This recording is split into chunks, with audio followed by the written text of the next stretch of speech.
In this module, we will have our first look at a blueprint, the first-person player character blueprint. What logic is already in there, and how can we start to change those values up a bit? You can download the project from the course page, or create a new first-person character template with starter content. I'm currently using Unreal Engine 4.25. But before going into the editor, we will have a look at the most common variables. First, we have the boolean, which is almost always colored red, which will make it easy for you to spot. A boolean can only have two values, either it's true or it's false. Example would be a variable called can sprint. It could be true or it could be false. You can either sprint or you can't. Next we have an integer. This is a whole number, usually colored a more dark green bluish. This can't have any decimal values and it's not a variable that will come across a lot during the course. Next up, we have a float, usually recognizable by a light green color. This is also a number variable, but a float can have a decimal. It's a very common variable which we will actually use a lot as well. And last, we have a vector, recognized by its yellow color.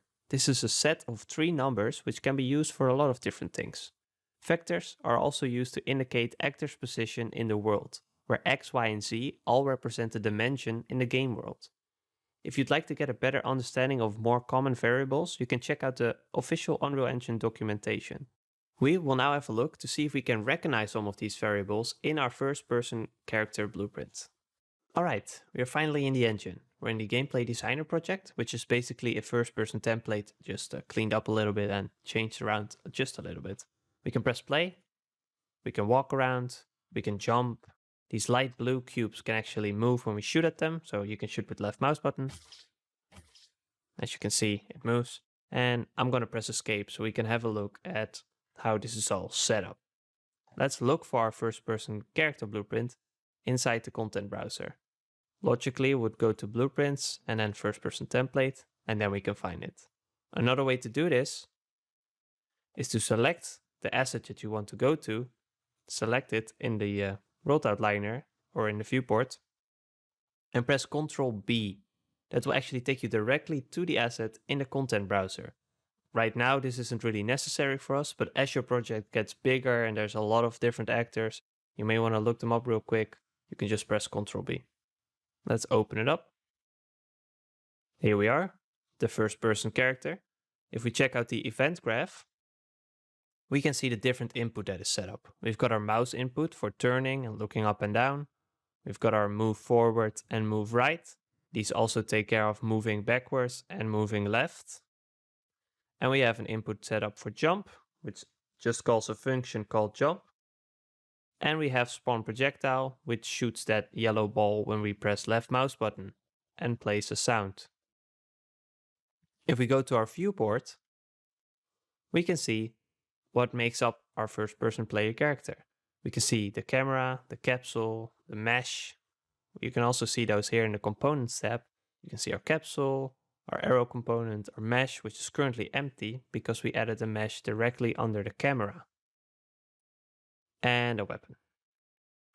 Now another thing that we can see over here is called character movement component. This isn't a component that you can see, but it is a component that has a lot of movement logic inside of it. So when we say jump, it actually calls a function inside this component. If we check out the details panel with the character movement selected, we can see a whole lot of different variables that influence our character movements. So we can see gravity scale, max acceleration, break-in friction factor. Now you'll be able to recognize some of these variable types by what we discussed earlier. You can see that these are all floats, they have a decimal number. A little bit further down, we can see some true-false statements. These are all booleans. Alright, let's actually start changing some of these values. Let's take our maximum walk speed. Let's put that on 1000. But we'll also want to change how high our character can jump.